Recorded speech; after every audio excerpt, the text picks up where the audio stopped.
நுங்கு எப்படிடா தம்பி? 8 பீஸ் ரூபாண்ணா. 8 பீஸ் 100 ரூபாவா? நுங்கு நல்லா தரமாக இருக்குமா? நல்லா இருக்குண்ணா. உள்ள வைங்க. 8 பீஸ் 100 ரூபா. ஆமாம்.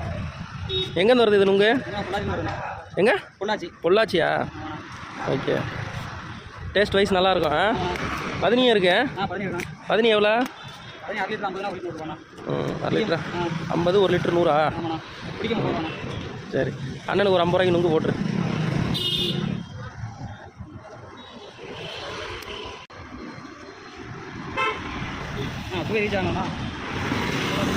என்னடா ஒரு 3 வருஷம் அப்படியா?